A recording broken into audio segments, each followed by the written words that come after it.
The following podcast is going to contain spoilers, along with me, just a regular guy, talking about all the things I love, such as comics, movies, television, music, and books. So yeah, proceed at your own risk.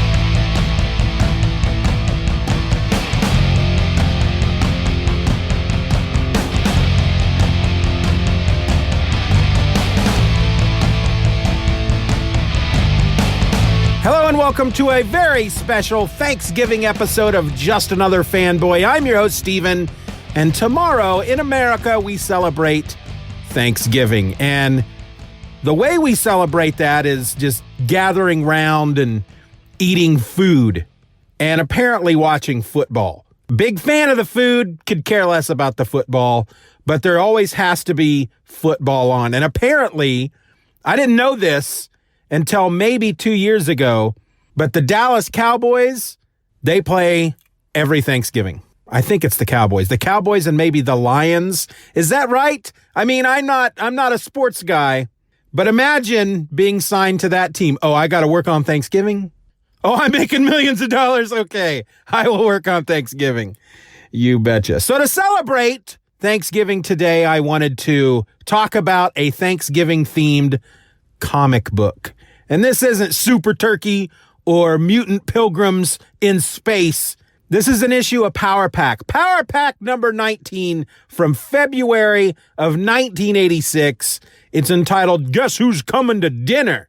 It's a giant-sized Thanksgiving issue, and it features Cloak and Dagger, Kitty Pryde, Wolverine, Beta Ray Bill, and Franklin Richards. This was written by Louise Simonson, pencils by Brett Anderson and Scott Williams, inks by Terry Austin, Scott Williams, and Sam De La Rosa, letters by Joe Rosen, and colors by Janet Jackson. Not going to make that joke again.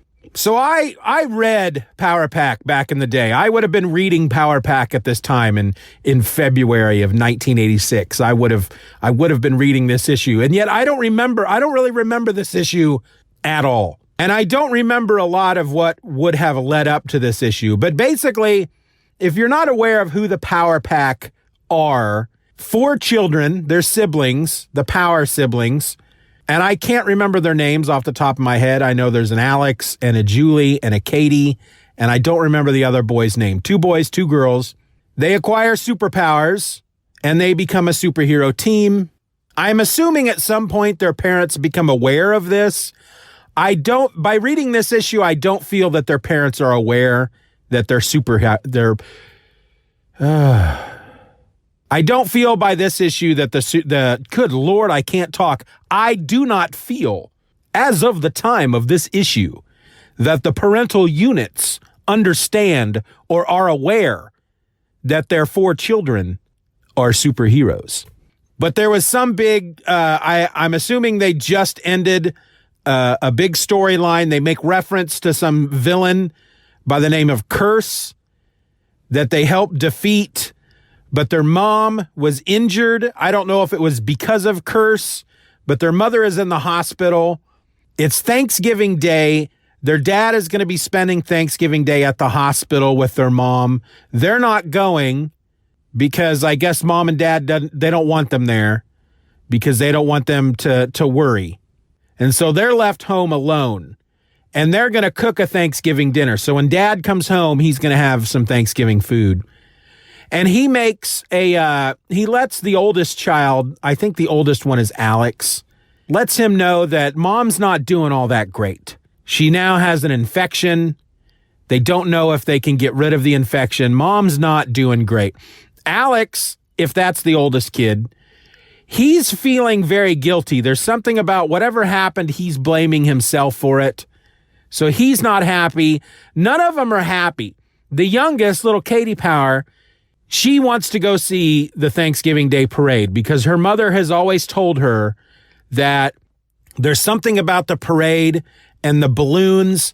The balloons are so big that they can make your problems feel small. So Katie takes that literally. She thinks that Just having the balloons around will make things better.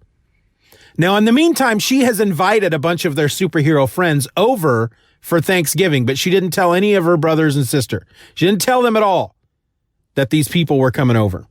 So they invited Beta Ray Bill, Franklin Richards, Kitty Pryde Wolverine, Cloak, Dagger. She invited Annalee, I think that's her name. She's one of the Morlocks. She is a very horrible person. And then one of the other Morlocks is Leech. So Annalee so the Morlocks are mutants. Annalee has this empath power. She can make people feel rage or joy or sadness. And she had these children that were killed, were murdered. I think during the the Mutant Massacre storyline. And at one point during Power Pack, she actually kidnaps, I think only Katie. I think she kidnaps Katie, maybe one of the other two, or maybe all four of the Power Pack members. I can't remember. She kidnaps them and uses her empath power to make them feel like they are her children. And in the end, at the end of the story, Katie forgives her and says, just pretend, we can just pretend that I'm like your honorary child. And so they become friends. Leech is a mutant child. He actually, because some mutants just have powers.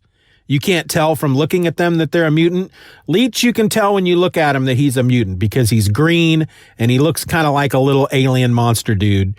Well, he also has this power to, if he's standing close to a mutant, he takes away their mutant powers. Well, Annalee is going to go to this Thanksgiving party and she decides she doesn't want Leech coming with her. She's very mean to him. She is a horrible person. And so she locks Leech up in a crate, and then she leaves, and she stops at the Thanksgiving Day parade. Beta Ray Bill and Franklin are there. Beta Ray Bill, by this point, this is after, because I did an episode last week about the first issue of Walt Simonson's Thor run, in which Beta Ray Bill makes an appearance. This is after all that. At this point, Odin has given Beta Ray Bill the power, because Beta Ray Bill is a cybernetically enhanced alien. He doesn't look like the other members of his alien race. He was created specifically to fight these demons that were destroying their world. And he looks different than the rest of them, and he's always felt apart from them because of it. Well, Odin has given him the same power that Thor / Donald Blake has, and when he strikes his new hammer onto the ground, he turns into a regular person, and by regular person, I mean he looks like one of these aliens that he is part of. So he doesn't have the horse face anymore. He basically he's almost like golden colored. He doesn't have a nose, very flat face. So he's there hanging out at the parade with Franklin. The plan is, the invitation was to go to the Powers house after the Thanksgiving Day parade. Well, Annalee is there. Leech gets out of his crate. One of the other Morlocks lets him out. They don't realize he's in the crate, but there's a cat scratching at the crate. And this little Morlock kid assumes that the cat wants into the crate, despite the fact that Leech is in there beating on the walls of the crate and screaming to get out. The crate is so thick that nobody can hear him. But this little Morlock kid sees the cat scratching at the crate and says, "Oh, you want to get in the crate?" Opens it up. Leech runs out. He chases after Annalee. Annalee's at the parade. She sees Leech. She's screaming at him, telling them he's a monster and he shouldn't be around, that he's not one of her children. Her children were all murdered. And she's just a very horrible person. Now, granted, she has been scarred because her children were murdered. That will mess with anybody, but she's just she's not a good person, and she's screaming at him. So she uses her empath powers to turn all the people there that are around them at the parade, turn them against Leech. And everything just starts going crazy. And the balloons, they're letting go of the balloons, and the balloons are floating away. Kitty Pryde and Wolverine are there. Beta Ray Bill is there. Cloak and Dagger is there. And they all have to try to help these people. Now, in the meantime, Katie and her brothers and her sister, they have a big fight because they all find out that she has invited all these people over, and they thinks that she is selfish and that she doesn't care about her mother. And so she leaves to go to the parade. Two of them go out to find her. The other one, the oldest one, Alex, I think that's, again, I can't remember. He goes off to feel sorry for himself. But in the end, they all get together. So, well, at one point, Katie runs into Franklin and she sees the Mighty Mouse balloon, and it's loose. And she says that it was always her mother's favorite. So her and Franklin climb onto the balloon, and they manage to use Mighty Mouse's cape to catch the wind and steer it. Two children are able to climb aboard a giant balloon and use the cape, which in the context of the story, apparently the cape is not made it's not part of the balloon. It's just a fabric cape. And they use it as a sail to steer the balloon to the hospital, because she wants to take it to the hospital so that her mother will look out the window, see the balloon, and because the Thanksgiving Day balloons make problems smaller, she's in her mind, this should fix her mom. Beta Ray Bill, I believe it's Beta Ray Bill. One of the groups of heroes, it's either Kitty Pryde and Wolverine or Beta Ray Bill, come and get the balloon and save her and Franklin. Anyway, they all end up getting together at the house, at the apartment, and they have their Thanksgiving meal. And the Powers children all forgive each other. Alex no longer feels guilty about all this. They all feel bad because their mother is in the hospital. They don't blame Katie anymore. They understand now that Katie believed that the balloons could help. And that's why she was doing all this and getting all the people together so that they could have a moment of joy in their lives. And they all have their Thanksgiving meal, and the heroes go their separate ways. And then Dad comes back and he has leftovers. And that was the end of the story. It was a nice story. Now, you have to kind of ignore the fact that Annalee is a horrible, horrible person who keeps doing horrible, horrible things, kidnapping children, locking children in crates, causing a riot at the Thanksgiving Day parade to hunt down a child and hurt him. And they forgive her every time because her children were murdered. And I get it. It seems like justification, but at the same time, how often does she have to do something completely horrible before everybody's like, look, I understand that your children were murdered. That's pretty messed up, but you got to stop all this. You got to stop it, or we're just going to walk away. You want to ignore Leech? Fine. Don't lock them up in a frickin' crate. Don't kidnap other children. Horrible lady. But otherwise, the tone of the book was very nice. It was very, people coming together and being thankful about things. We don't know by the end of it what's going to happen with their mom. The dad comes home and they ask how she's doing, and she's not doing great. She's not doing any worse, which is good, but she's not doing any better. That's kind of the prognosis at this point. And I'm sure if I continued to read issue number 20, they would probably, fill in a bit more. But it's been a long time since I've read Power Pack. I tried to read the Power Pack Classics Collection Volume 1 and didn't get that far into it. Power Pack is one of these books that I remember really enjoying very fondly as a kid.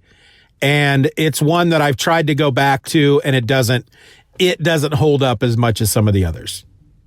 But that's going to happen now and again. So that was my Thanksgiving episode. I went out online and I thought I'll never find a book, just a single issue comic book that is Thanksgiving themed. And I just did a search for Thanksgiving themed comic books, and CBR had like a top 5 Thanksgiving themed books. And Power Pack was number 1. And number 2 was an issue of Uncanny X-Men from the 90s, which I also read, but didn't really feel like doing an entire episode on it. It was kind of fun. The X-Men are back at the X-Mansion, and they're just chilling out, and they're doing X-Men stuff. And it was okay. It was, I don't know, not a lot. It was a whole bunch of Jean and Scott talking about their past together and how they each helped each other in difficult moments and how much they love each other and all that. Which is why I ended up really choosing the Power Pack issue to talk about, because I felt like it was a lot more happened. It was a more relatable story when you take out the superheroes and the mutants. But there are 2 things I want to point out about this X-Men issue. And I don't remember which issue, what number it is. So you'll have to look it up. But it's Chris Claremont and John Romita Jr. It's in the 90s. Now, I have to point that out because one of the things that struck me funny, John Romita Jr. is really good about drawing the fashions of the time. He was really good about it in the 80s, and he was really good about it in the 90s. There is a moment there, because basically all the X-Men are outside. Most of them are raking up leaves, and Forge it's Forge and Banshee and Storm are raking up leaves. Banshee and Storm have regular rakes. Forge, on the other hand, has this like freaking super techno rake.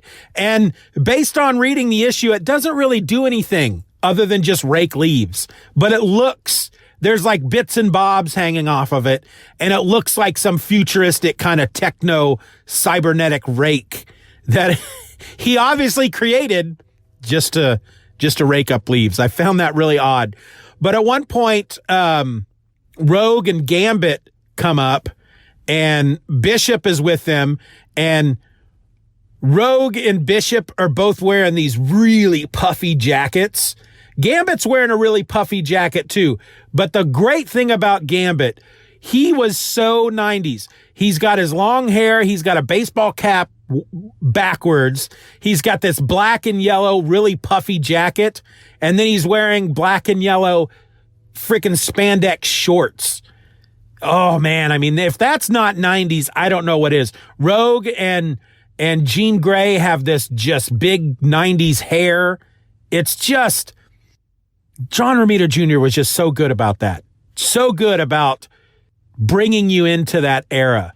And you don't notice it at the time because that's how everybody looked at the time. But, in 2019, and you go back and you look at it and you're like, holy crap, what is freaking Gambit wearing? He's totally 90s. And he totally was. Again, I don't remember that issue number because I hadn't planned on talking about it, so I didn't write any of it down. But there are comic books out there that have Thanksgiving stories. Who'd have thought?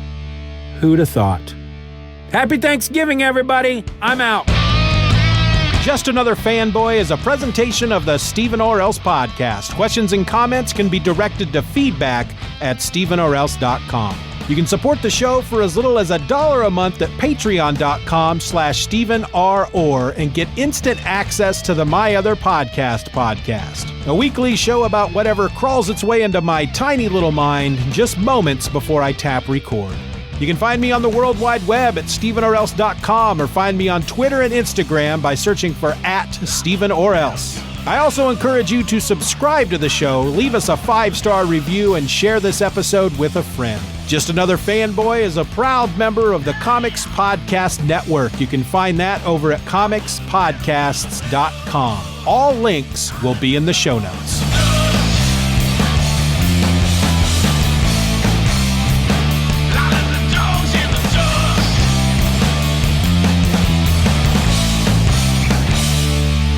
Bye-bye, Daddy. Bye-bye, Daddy. Good job.